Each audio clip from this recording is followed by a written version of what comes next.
నిజంగా హృదయపూర్వకంగా ప్రభు నువ్వు నాతో మాట్లాడయ్యా, ప్రభు నువ్వు నన్ను దర్శించయ్యా, ప్రభు నన్ను బలపరచయ్యా, నేను ఈ పరిస్థితుల్లో ఉన్నాను, ఈ బాధలో ఉన్నాను, ఈ కష్టంలో ఉన్నాను, ఈ ఇబ్బందులో ఉన్నాను, ఈ ఇరుకులో ఉన్నాను, ఈ అప్పుల్లో ఉన్నాను, ఈ అవమానాల్లో ఉన్నాను, ఈ నిందల్లో ఉన్నానయ్యా, మనశ్శాంతి లేదయ్యా. నువ్వు ప్రభుని అడిగి రాగలిగితే, నువ్వు ప్రభుని అడుగుతూ ఉంటే ఖచ్చితంగా ఆయన సేవకుడి ద్వారా, ఆ వాక్యము ద్వారా నీతో మాట్లాడతాడు, నిన్ను బలపరుస్తాడు. ఈ సేవకుడు కూడా నీకు ఆ సమయంలో ఒక దూతలాగా ఉంటాడు. హల్లెలూయా.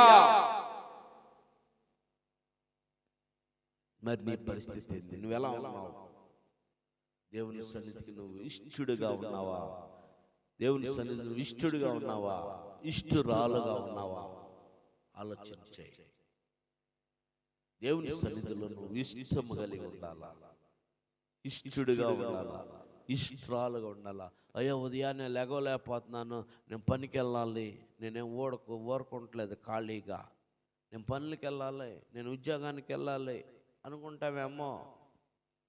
సరే, 6 గంటల దాకా మంచిగా పనుకుంటే 6:30 నుంచి మంచి మంటలు జ్వరం వస్తే ఏం చేస్తా? ఎక్కడికి వెళ్తావు? పనికి వెళ్తావా? వ్యాపారానికి వెళ్తావా? ఉద్యోగానికి వెళ్తావా? దేనికి వెళ్తావు? హాస్పిటల్ పాలవుతావు కదా. ఆ జ్వరం నిన్ను విడిచిపెట్టకుండా 2 రోజులు ఇస్తే సంపాదించిన డబ్బు ఇంట్లో పేర్చుకుంటే డబ్బులు అవి కూడా ఖాళీ కదా. 2 రోజులు సంపాదించాల్సిన డబ్బులు ఎంత ఉంటాయి, ఇంత సంపాదించావు, ఇంకా 2 రోజులకి ఎంత అవుతాయి. అలాంటిది ఈ 2 రోజుల నుంచే అడుక్కొస్తాయి, ఉన్న డబ్బులు మొత్తం పోతాయి. ఒళ్ళు గుల్లా, డబ్బులు గుల్లా, ఫుడ్ గుల్లా. బాగా జ్వరం వస్తే ఫుడ్ తింటావా? తినగలవా? తినలేవు. నీకు మంచి పరిమాణాలు తెచ్చిపెట్టిన అంటమే తప్ప మనిషికి వెళ్ళి కూడా కరెక్ట్గా చూడలేవు, మనిషికి వెళ్ళి కూడా కరెక్ట్గా చూడలేవు. కారణం ఏంటో తెలుసా? దేవుడిని నిన్ను అట్టు పక్కన పెడతాడు. నేను పనికి వెళ్ళాలే, ఉదయాన్నే ఏం వెళ్తాం? చలి భయంకరంగా ఉంది, పనికి వెళ్ళాలి నేను, ఉద్యోగానికి వెళ్ళాలి నేను, వ్యాపారానికి వెళ్ళాలను. మీకేం తెలిసి ఎంత దూరం వెళ్ళాలో వెళ్తావు, వేడి నుంచి ఆడికి. కానీ నీకు ఏ బస్సు అందకపోతే ఏం చేస్తా? దేవుడు అంటే నడవాలా కదా. టైం అయిపోతుంది అక్కడ, దేవుడు అంటే నడవాలా. రానిస్తారో రానిరు, అదొక టెన్షన్, వేదన. ఆడదాకా వెళ్ళగలను. 4 అడుగులు ఇటు వెనక్కి తిరిగి, చుట్టూ ఏమన్నా వస్తాయో, 4 అడుగులు ఇటు వెనక్కి తిరిగి, నీ జీవితం నువ్వు వెళ్ళేదాకా అదే పరిస్థితి. ఎట్టకెళ్ళ గేటు కాడికి వెళ్ళగానే చూసుకొని టైం అయిపోయిందిలే రేపు రా అంటారు.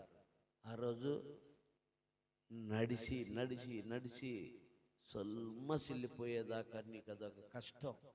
అమ్మగా దేవుని సన్నిధిలో 1 గంటే కదా, 1 గంట దేవుని సన్నిధిలోకి నా హృదయం ఉదయకాలం నేను ఎడిదిరిగి దేవుని సన్నిధిలో ఉండలేకపోతున్నాను, ప్రార్థన చేసుకోలేకపోతున్నాను, వాక్యం చదువుకోలేకపోతున్నాను. దేవుని సన్నిధిలోకి వెళ్ళి కమ్మగా ఈ రీతిలో 1 గంట ప్రభు సన్నిధిలో గడిపితే అంతే చాలు నాకు అని ఆనందంగా తరలి వస్తారని ఈ కూడికి మీకు పెడుతున్నాం. ఉదయకాలం మాకేమన్నా పని పాటలే కాదు, మాకు నిద్ర రాకేం కాదు, మీకోసమే కదా. మీ కుటుంబాలు దీవించబడాలి కదా, మీ కుటుంబాలు ఆశీర్వదించబడాలి కదా, మీ కుటుంబాలు వర్ధిల్లాలి కదా, మీ బిడ్డలు తరతరాలు దీవించబడాలి కదా. దేవుని కృప మరి ఎలా తోడుగా ఉన్నదో మీకు, మీ బిడ్డలకి, మీ కుటుంబాలకి తోడుగా ఉండాలనే మా ప్రయాస. ఇదిగో దూతగా మమ్మల్ని దేవుడు ఈ దినాల్లో ఎన్నుకున్నాడు.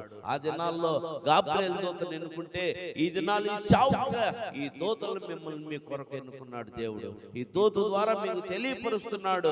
ఈ మాటలు మీరు వినగలిగితే, ఈ మాటలు మీరు గ్రహించగలిగితే, ఈ మాటలు మీరు ఆలోచించి నిజమే కదా, దేవుని సన్నిధికి వెళ్తే దేవుడు నాకు తోడు ఉంటాడు, దేవుని సన్నిధికి వెళ్తే దేవుని కృప నాకు తోడు ఉండిందని నువ్వు ఆలోచన చేయగలిగితే ఎంత దీవించబడతావో. కానీ నువ్వు ఎలా ఉంటున్నావు తెలుసా? బండరాయిలాగా ఉన్నావు, మొద్దు బారిపోతున్నావు, ఒక మానులాగా ఉన్నావు, కదిలింపలేకపోతున్నావు. రాతి హృదయం నీది, రాతి హృదయం లాగా ఉంటున్నావు.